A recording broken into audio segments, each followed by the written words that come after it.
ॐ सहना भवतु सहनो भुनक्तु सह वीर्यं करवावहै तेजस्विनावधीतमस्तु मा विद्विषावहै। ॐ शान्तिः शान्तिः शान्तिः। हे कृष्ण करुणा सिंधो दीनबंधो जगतपते गोपेश गोपिका कांतं राधाकांतं नमोस्तुते। गुरुर्ब्रह्मा गुरुर्विष्णु गुरुर्देव महेश्वरा गुरुर् साक्षात् परब्रह्म तस्मै श्री गुरवे नमः।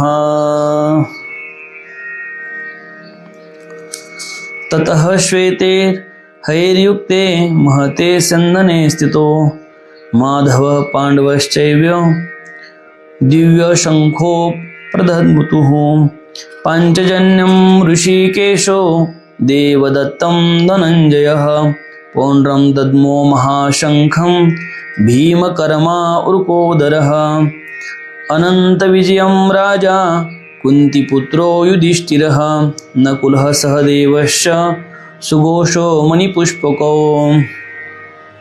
भगवंताच्या असीम कृपेने विश्वमाऊली ज्ञानोबरायाच्या असीम कृपेने सद्गुरुदेवाच्या आशीर्वादाने चालत असलेल्या नित्य ज्ञानेश्वरी चिंतनामध्ये आज आपण गीतेतील 14 क्रमांकाचा पहिल्या अध्यायातील 14व्या क्रमांकाचा श्लोकापासून प्रारंभ करत आहोत आणि ओवी क्रमांक 137।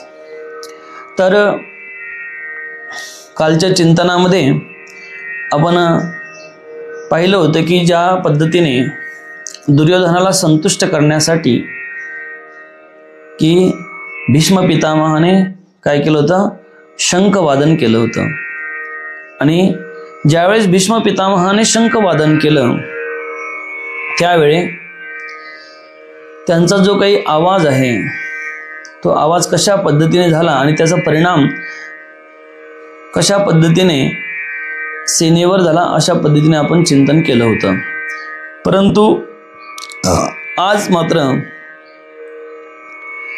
ज्या पद्धतीने भीष्म पितामहाकडून शंखाचं आस्फुरण झालं किंवा शंखवादन झालं त्या पद्धतीने आज भगवंत सुद्धा शंखवादन करत आहे।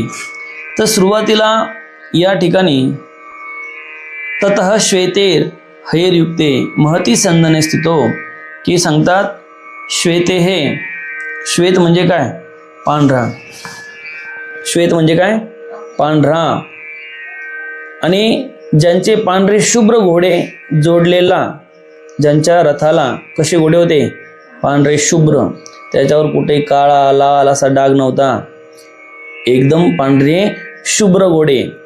आणि त्या उत्तम मोठ्या रथात बसलेले श्रीकृष्ण आणि अर्जुन यांनी दिव्य शंख वाजविले। आता या ठिकाणी भगवंताने कोणता शंख वाजवला, तर भगवंताने पांचजन्य नावाचा शंख वाजवला, शंखवादन केलं। हा जो काही पांचजन्य जो शंख आहे याचा इतिहास असा आहे की ज्यावेळेस भगवंत हे आपले गुरुजी संदीपनी मुनी यांच्याकडे विद्या अध्ययनासाठी गेले आणि विद्या अध्ययनासाठी गेले असताना ज्यावेळेस संपूर्ण विद्या अध्ययन त्यांनी केलं आणि विद्या अध्ययन केल्यानंतर आपल्या गुरुजीला आपण गुरुदक्षिणा दिली पाहिजे। काय केलं पाहिजे, गुरुदक्षिणा दिली पाहिजे। आणि गुरुदक्षिणा दिली पाहिजेत म्हणून संदीपनी मुनीकडे गेले, प्रणाम केला आणि गुरुजीला विचारलं की माझ्याकडून तुम्हाला काय गुरुदक्षिणा मी तुम्हाला देऊ।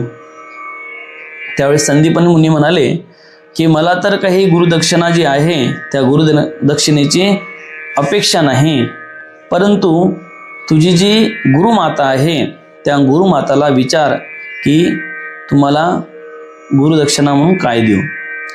त्यावेळेस भगवंत हे गुरुमातेकडे गेले आणि गुरुमातेकडे गेल्यानंतर गुरुमातेला विचारू लागले की तुम्हाला दक्षिणा म्हणून काय द्यावं, म्हणजे जेणेकरून आपण गुरुकडून विद्या घेतली त्याची परतफेड तर कधीच होऊ शकत नाही, आणि शिष्य कितीही मोठा झाला तर तो गुरुपेक्षा मोठा होत नाही. आणि जो शिष्य स्वतःला एखाद्या गुरुपेक्षा मोठा समजत असेल तर समजायचं की तो खऱ्या अर्थाने त्यांचा शिष्यच नाही. कारण जिथे जिथे अहंकाराचं वास्तव्य येते, अरे गुरुपेक्षा मोठं समजणं म्हणजे एक प्रकारचा अहंकारच आहे का नाही. अरे ज्या गुरुने तुम्हाला लहानचं मोठं केलं, शिकवलं, विद्या अध्ययन करून घेतलं आणि विद्या अध्ययन करून तुम्हाला त्या पात्र बनवलं आणि तुम्ही स्वतःला जर गुरुपेक्षा मोठे, एखाद्या वेळेस गुरुला तुमच्यापेक्षा कमी येत असेल म्हणल्यापेक्षा त्यांना तर सर्वच येत असतं. परंतु एखादे गुरु असे असतात किंवा त्यांना, आता एखादे गुरुजी आहे त्यांना कीर्तन करता येत नाही, पण ते अध्ययन तुम्हाला तुमच्याकडून करून घेऊ शकतात किंवा तुम्हाला शिकवू शकतात चांगल्या पद्धतीने आणि तुम्ही चांगले मोठे कीर्तनकार झाले. गुरुजीला कुठे कीर्तनाला बोलवत सुद्धा नाही आणि तुम्हाला रोज कीर्तन आहे, म्हणजे याचा अर्थ असा आहे का की तुम्ही गुरुजीपेक्षा मोठे झाले नाही. तर गुरुमातेकडे गेले आणि गुरुमातेला विचारलं की दक्षिणा म्हणून मी तुम्हाला काय देऊ. त्यावेळेस गुरुमातेच्या डोळ्यात जे संदीपन मुनीचे जे काही सहधर्मिणी आणि भगवान श्रीकृष्णाची गुरुमाता त्यांच्या डोळ्यात अश्रू आले. म्हणजे माझा सुद्धा एक तुझ्यासारखा पुत्र होता, परंतु राक्षसाने त्याला समुद्रामध्ये फेकून दिलं. काय केलं? समुद्रामध्ये फेकून दिलं. आणि भगवंताच्या लक्षात आलं की गुरुमातेच्या अंतःकरणात कोणती वेदना आहे, कोणतं दुःख आहे. तर भगवंत सरळ समुद्राकडे गेले. विद्या अध्ययन तर पूर्ण झालं होतं आणि समुद्राकडे गेले आणि समुद्राकडे गेल्यानंतर भगवंताने जो धनुष्य आहे तो धनुष्य ओढला. बाण तर मारलाच नव्हता, नुसतं त्या धनुष्याचा धाक दाखवला. तेव्हाच समुद्र भगवंताला शरण आला. तो म्हणाला की जो काही संदीपनी मुनीचा मुलगा आहे तो माझ्याकडे नाही आहे. माझ्यामध्ये शंख नावाचा राक्षस राहतो. कोणत्या नावाचा? शंख नावाचा राक्षस राहतो.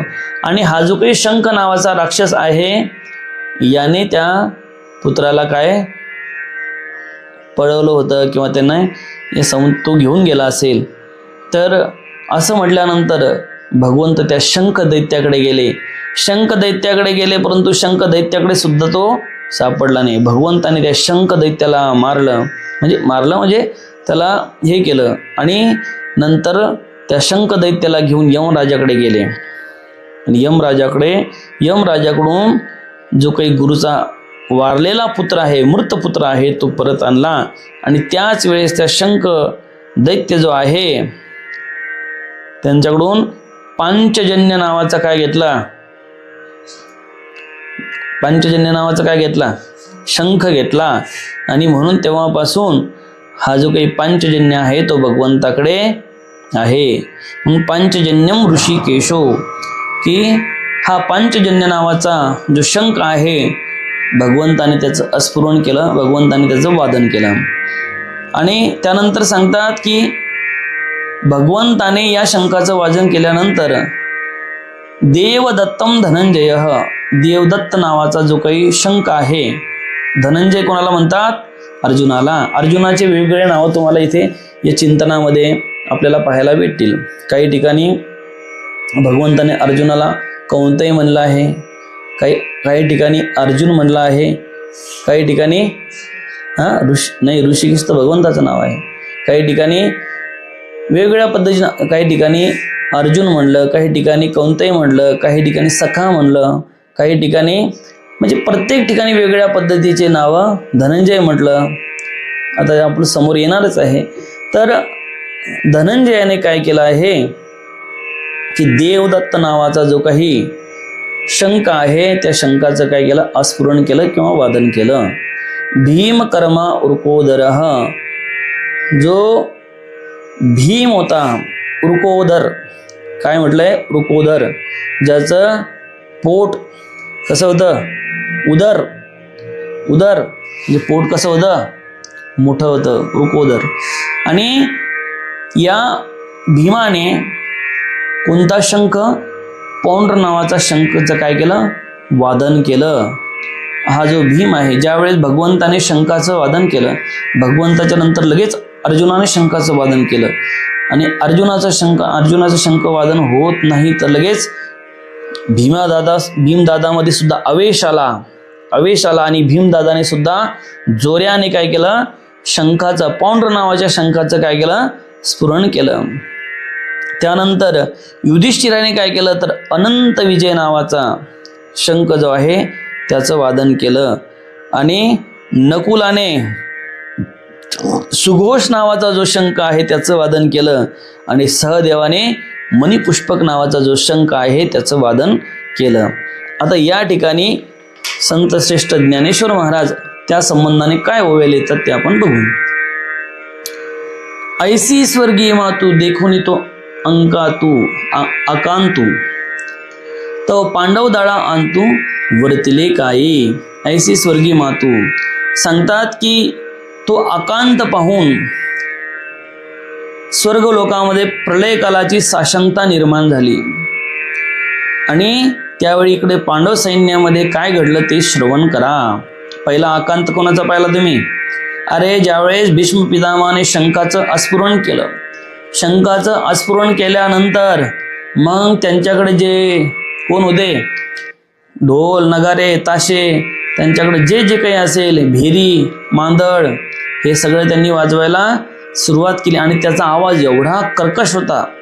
त्याचा आवाज गोड होता का? नाही, कर्कश आवाज. आणि ते देखून ते पाहून ते म्हणतात स्वर्ग लोकांमध्ये साशंकता निर्माण झाली. त्यावेळेस पांडव सेनेने काय पाऊल उचललं किंवा काय केलं हे आपल्याला आता ज्ञानोबराय सांगणार आहे. हो का निजसार विजयाचे, काय सांगतात? हो का निजसार विजयाचे की ते भांडार महातेजाचे, जेत गरुडाच्या जावळीचे कांतले चारी. अरे सांगतात की हो का निजसार, निजसार म्हणजे माहेर, विजयाचं माहेर घर. विजयाचं माहेर घर म्हणजे यत्र योगेश्वर कृष्ण यत्र पार्थो धनुर्धर तत्र श्री विरजो भूतीर ध्रुवा नितीर मतीर मम. अरे ज्या ठिकाणी कृष्ण आहे त्या ठिकाणी विजय निश्चित आहे. काय निश्चित आहे? विजय निश्चित आहे. ज्या ठिकाणी कृष्ण आहे त्या ठिकाणी विजय निश्चित आहे. लक्षात फाळके बा. तर सांगतात निजसार विजयाचे म्हणजे जिथे निजयाचं ते विजयाचं माहेरघर आहे. अरे माहेरघर काय म्हणतो आपण? अरे हिऱ्याचं माहेरघर जर कोणतं असेल तर सुरत, साड्याचं माहेरघर सुरत, संत्र्याचं माहेरघर नागपूर, केळाचं माहेरघर कुठे? जळगाव खानदेश, आहे का नाही? आणि द्राक्षाचं माहेरघर नाशिक, आहे का नाही? तर माहेरघर म्हणजे ज्या ठिकाणी त्याचं जास्त पिकतं त्या ठिकाणी त्याला माहेरघर म्हणतात. ज्या ठिकाणून ती उत्पन्न होतं त्या विजयच कोणाकडून उत्पन्न होतो? तर भगवंताकडून. कारण जिकडे भगवंत तिकडे विजय, आणि ज्या ठिकाणी भगवंत नाही त्या ठिकाणी विजय सुद्धा नाही. की ते भांडार महातेजाचे सांगतात की जे महातेजाचं भांडार आहे. आणि समोर सांगतात जे गरुडाच्या जावळीचे. अरे जे गरुडाच्या बरोबरी करू शकतील असे कोण? पुढे सांगणारच आहे. कातले चारही. हे जे चार आहे ते चार कोणाला सांगायचं आहे? ते चार घोड्याचं वर्णन केलं आहे. भगवंताच्या रथाला किती घोडे होते? कसे होते? पांढरे शुभ्र घोडे होते. आणि ते कशाची बरोबरी करू शकत होते? गरुडाची.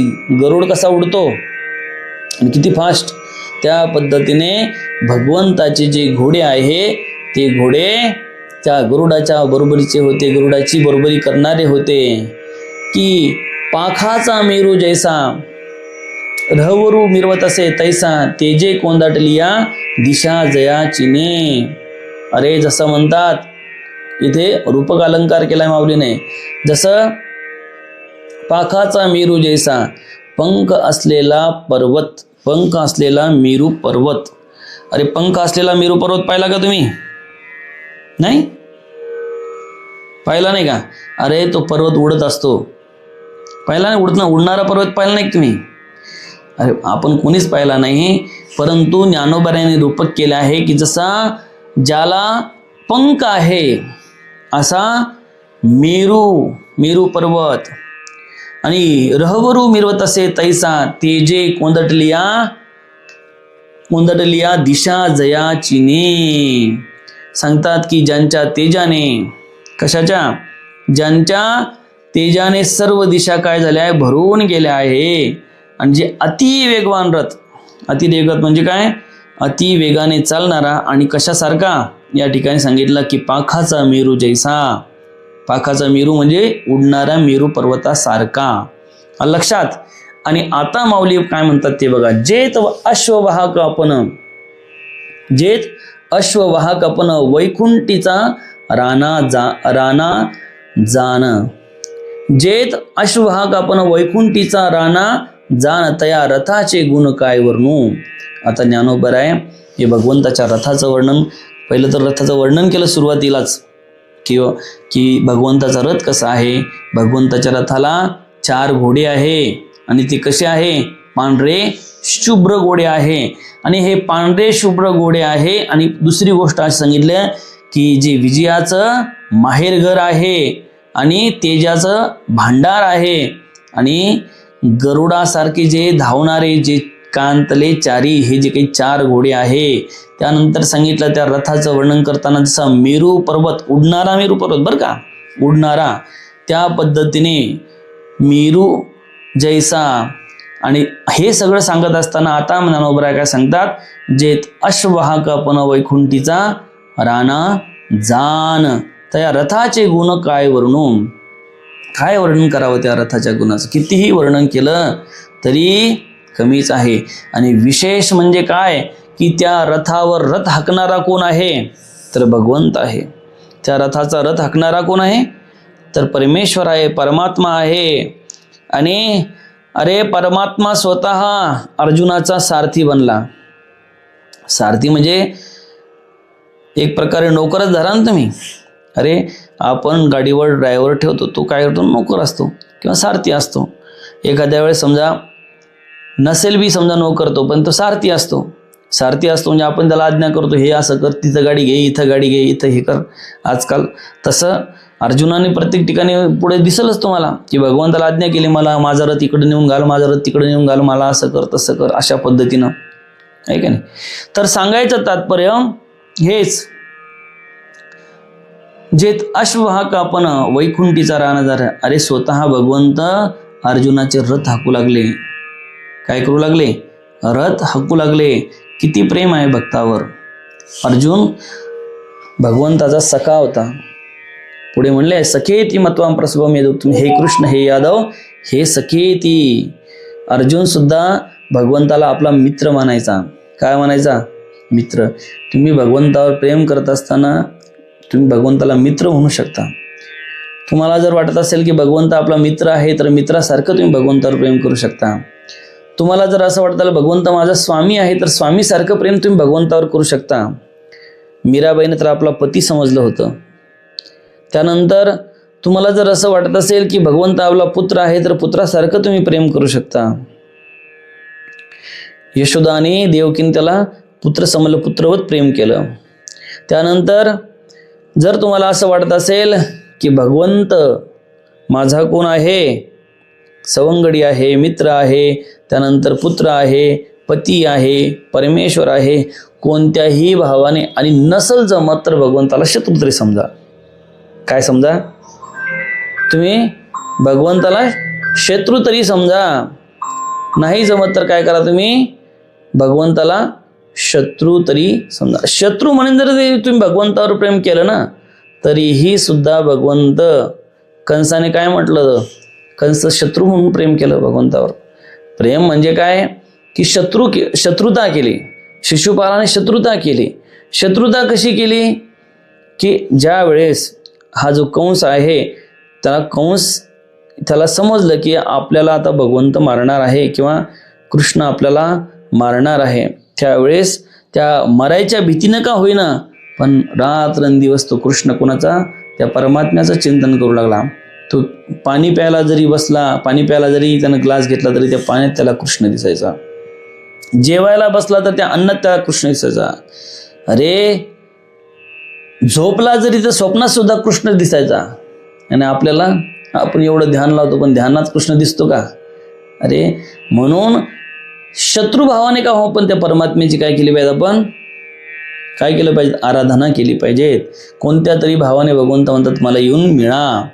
आणि अर्जुनावर तर एवढं प्रेम होतं, पुढं सांगणारच आहे. जेन संगेचे माते देवकीसी, जेन संगेची पित्या वासुदेवासी, जेन सांगेची बलिभद्रासी, ते गुह्य अर्जुनासी बोलत असे. सनकादिकाची आशा वाढल्या होत्या किरबोबसा, परी त्या येणे माने आशा येतीची ना. अरे जिच्या पोटी जन्म झाला त्या देवकीला सुद्धा ते ज्ञान भगवंताने सांगितलं नाही.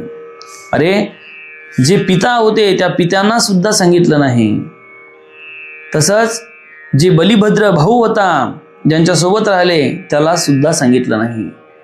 एवढंच नाही, सनकादिक एवढे तपश्चर्या करतात, एवढं ध्यान लावतात, एवढं जप करतात, एवढं तप करतात त्यांचं, परंतु त्यांना सुद्धा सांगितलं, त्यांच्या सुद्धा आशा वाढल्या होत्या पण ते निराश झाले.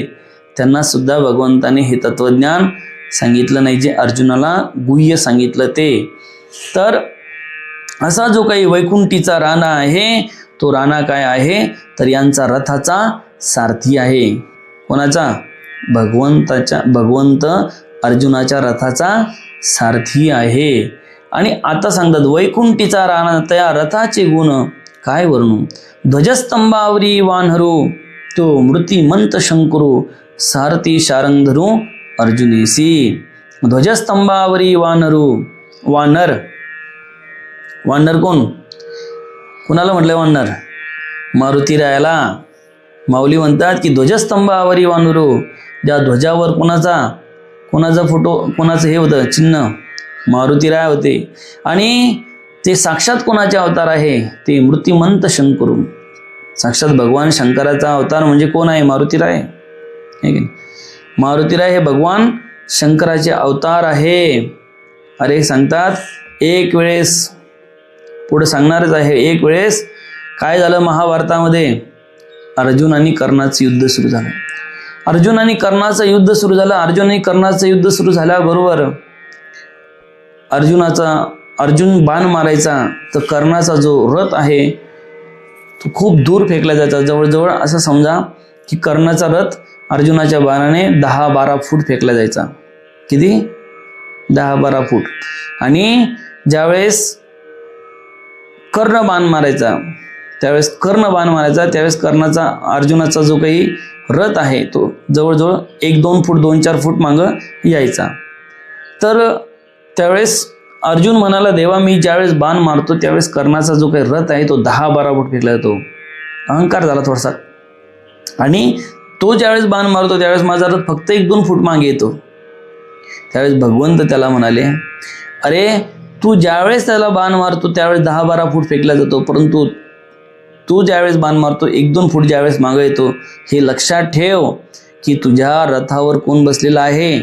ब्रह्मांडाचा नायक, ज्याने ब्रह्मांड निर्माण केले, सगळं ब्रह्मांडाचं सामर्थ्य ज्याच्याकडे आहे तो बसलेला आहे. आणि दुसरी गोष्ट म्हणजे ध्वजावर कोण बसलेला आहे तर मारुती राय बसलेले आहे. हे दोघं बसलेले असताना सुद्धा जर 1-2 फूट रथ येत असेल तर कर्णाचं सामर्थ्य कमी आहे का? कर्णाचं सामर्थ्य कमी आहे. म्हणून ध्वजस्तंभावरी वानरतो मृतिमंत शंकरू, सारथी शारंगधरू अर्जुनेसी. आणि या सारथी कोण आहे? शारंगधर. पहिले ऋषिकेश, नंतर वेगवेगळ्या प्रकारचे नाव घेणार आहेत. आता या ठिकाणी शारंगधर म्हटलं आहे, अर्जुनेसी. आता पुन्हा सांगतात की सारथी शारंगधर अर्जुनेसी. देखा नवलतया प्रभूचे अद्भुत प्रेम भक्ताचे, जे सारथ्य पण पार्थाचे करीत असे. किती प्रेम आहे भक्ताचं. स्वतः भगवंत काय करू लागले? सारथीपणा म्हणजे सारथ्य करू लागले. कोणाचं? अर्जुनाचं. जर भगवंत कदाचित अर्जुनाकडून नसते तर काय झालं असतं? युद्ध अर्जुन जिंकू शकत नव्हता. आता समोर तर येणारच आहे की अरे अगोदरच अर्जुनाने बाण टाकून दिले आणि सांगितलं की आता यांनी मला मारलं तरी चालतं, नाहीतर मी आता गिरकंदर खाईल, मी जंगलामध्ये जाईल, संन्यासी होईल, हे होईल, ते आता बडबड पुढं करणारच आहे अर्जुन. की मला लढायचं नाही, मला लढायचं नाही, मी यांना का मारू, आणि हे तर माझे सगळे गोत्र आहे, सख्य आहे, यांना मारून मी राज्य भोगू का, आणि हे तर मग राज्य भोगणं म्हणजे नरक भोगल्यासारखंच आहे. भरपूर तत्वज्ञान अर्जुन भगवंताला सांगणार आहे. पण सांगायच्या तात्पर्य जर भगवंत अर्जुनाकडून नसते तर युद्ध जिंकणं शक्य नव्हतं. युद्ध जिंकणं शक्य नव्हतं. पण भगवंत ज्यांचं इतकं प्रेम आहे देवाचं अर्जुनावर, किती, अरे एक दिवस सांगतात, एक दिवसाचा प्रसंग आहे, भगवंत अर्जुनाचे पाय दाबू लागले. अर्जुन गाढ निद्रिस्त होता आणि भगवंत अर्जुनाचे पाय दाबू लागले आणि पाय दाबू लागले. पाय दाबता दाबता असं म्हणतात की भगवंताच्या डोळ्यातून अश्रू आले आणि ते अश्रू जे आहे ते अर्जुनाच्या अंगावर पडले. तसंच अर्जुन खडबडून जागी झाला आणि पाहतात तर देव भगवंत अर्जुनाचे पाय दाबत आहे. केव्हा, हे युद्ध झाल्यानंतर.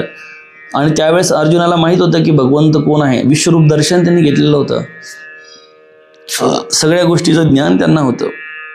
ज्यावेळेस अरे स्वामीनं सेवकाची सेवा केली, स्वामीची सेवा सेवकाने केली पाहिजेत का स्वामीने सेवकाची सेवा केली पाहिजे?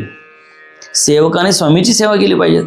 शिष्याने गुरुची सेवा केली पाहिजेत का गुरुने शिष्याची सेवा केली पाहिजे? नाही तर गुरुला शिष्याची सेवा करावी लागते, आहे का नाही?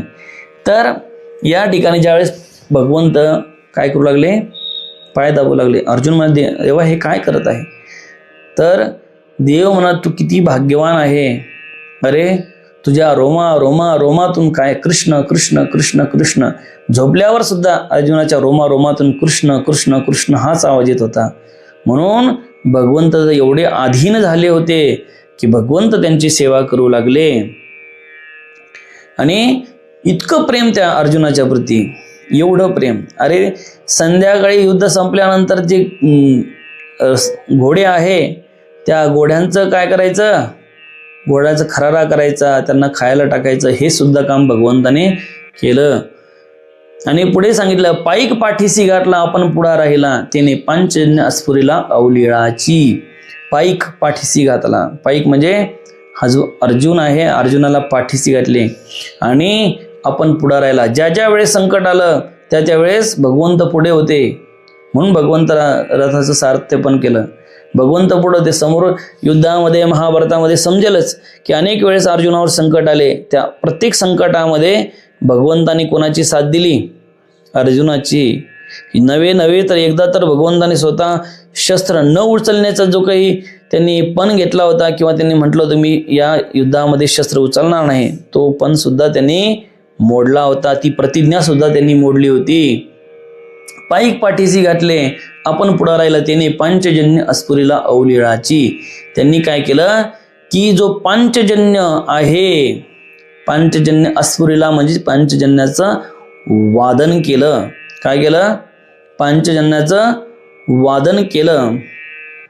तर आणि सहजपणे, असं खूप आवेशात येऊन नाही, सहजपणे वादन केलं आणि सहजपणे वादन त्या पंचजन्य शंखाचं केलं. परी तो महाघोष थोरू गाजत असे गहिरू, जैसा उदेला लोपी दिनकरू नक्षत्राते. आणि जसाही भगवंताने शंखाचं अस्फुरण केलं त्याच पद्धतीने सांगतात की त्याचा जो महाघोष आहे, महाघोष म्हणजे ध्वनी, आणि त्याचा जो महाघोष आहे तो एवढा गाजू लागला की असं वाटलं की हा जो दिनकर आहे, दिनकर म्हणजे सूर्य जो आहे तो सूर्य काय झाला, एक प्रकारे लपला आहे. काय झाला आहे? हा जो सूर्य आहे, सूर्य सुद्धा लोप पावला आहे. असा या पंचजन्याचा जो ध्वनी आहे, ध्वनी सगळीकडे गाजू लागला. तैसे तुरबंबाळ भवते कौरवदळी गाजत होते, ते हरपुने नेनो केवते गेले तेथे. अरे त्या शंखाचा जो काही आवाज आहे, त्या वाद्याचा जो काही त्यांचा जे काही वाद्य वाजत होते, कोणाचे? कौरव वाजत होते. भेरी निशाण वादळ आहे का नाही, भोंगळ, हे जे काही वाद्य वाजत होते. अरे भगवंताने जसाही शंखाचं अस्फुरण केलं, भगवंताने जसाही शंख वाजवला तसा ते वाजवल्यानंतर असं सांगतात की कौरवाचे जे काही वाद्याचे गजर होत होते ते कुठे नाहीसे झाले, त्याचा पताच लागला नाही. भगवंताने जसा वाजायला सुरुवात केलं, भगवंताने जसं शंखाचं अस्फुरण केलं, त्यांचे जे वाजणारे वाद्य आहे ते तर समजलेच नाही कुठे त्यांचा आवाज गेला तर. तैसाची देखे एर निनाद्याती गजरे देवदत्त धनुर्धरे अस्फुरिला. अरे ते होत नाही तर लगेच त्याच्या पाठीपांग काय केलं, अर्जुनाने देवदत्त नावाचा जो काही शंख त्याचं काय केलं, वादन केलं. आणि या दोन्ही शब्द अचाट मिनले एकवट ते ब्रह्मकटः शतकूट हो पाहत असे. या दोन्ही शंखाचं जे काही आवाज आहे तो एकत्र झाला आणि एकत्र झाल्यानंतर सांगतात त्या आवाजाची तीव्रताच एवढी होती, त्या आवाजाच्या तीव्रतेने असं वाटलं की ब्रह्मांडाचे शेकडो तुकडे झाले आहे. किती तुकडे झाले आहे, ब्रह्मकटः शतकूट हो पाहत असे. असं वाटलं ब्रह्मांडाचे शेकडो तुकडे असं वाटलं होतात की काय वाटू लागलं की आता या ब्रह्मांडाचे शेकडो तुकडे होतात की काय असं वाटू लागलं. तो भीमसेनो विसेनेला जैसा महाकाळ खवळला तेने पौंड्र अस्फुरिला महाशंख. त्याच पद्धतीने जो भीमदादा आहे त्याच्या सुद्धा अंगात आवेश आला ह्या दोन शंखाचं स्फुरण केल्यानंतर. भगवंताने वाजवला, अर्जुनाने वाजवला धनंजय नावाचा, अर्जुनाने कोणता, देवदत्त नावाचा. तर देवदत्ताचा दोन्ही शंख वाजल्यानंतर भीमाला सुद्धा आवेश आला आणि भीमाने सुद्धा पौंड्र नावाचा शंख जो आहे तो अस्फुरला किंवा तो वादन केला. तो महाप्रलय जलधरू जैसे घडगडीत गहिरू तो अनंत विजय युधिष्ठिरू अस्फुरित असे. अरे याचाच पहिला एवढा आवाज झाला, असं वाटलं की आता महाप्रलय येतो की काय, आणि याचाच आवाज होत नाही तर लगेच युधिष्ठिराने पुन्हा शंख वाजवला. कोणता, अनंत विजय नावाचा युधिष्ठिराने शंख वाजवला. नकुळे सुघोष सहदेव मणिपुष्पकू जेने नांदे अतंकू गजबजला ठाके. नकुलाने सुघोष नावाचा शंख वाजवला. कोणता, सुघोष. आणि सहदेवाने मणिपुष्पक नावाचा शंख वाजवला. आणि त्या दोघांचा या सर्वांचे जे काही शंखवादन आहे त्या शंखवादनाने एवढा महाभयंकर आवाज झाला की यम देखील म्हणतात गोंधळून गेले. यमराज सुद्धा गोंधळून गेले त्यांच्या आवाजानं. एवढा त्याचा महाघोष झाला, एवढा त्याचा आवाज झाला. आणि अशा पद्धतीने की भगवंताने कशा पद्धतीने शंखाचं वादन केलं, त्यानंतर अर्जुनाने कशा पद्धतीने शंखाचं वादन केलं, त्यानंतर भीमदादाने कशा पद्धतीने शंखाचं वादन केलं, त्यानंतर नकुल आणि सहदेवाने कशा पद्धतीने कोणकोणते शंख वादन केले हे आपण आपल्या या चिंतनामध्ये आज पाहिलं. आता उद्याच्या चिंतनामध्ये आणखीन कोण कोण शंख वादन करणार आहे ते आपण पाहणार आहे. ओम पूर्णमदः पूर्णमिदं पूर्णात् पूर्णमुदच्यते पूर्णस्य पूर्णमादाय पूर्णमेवावशिष्यते. ओम शांती शांती शांती.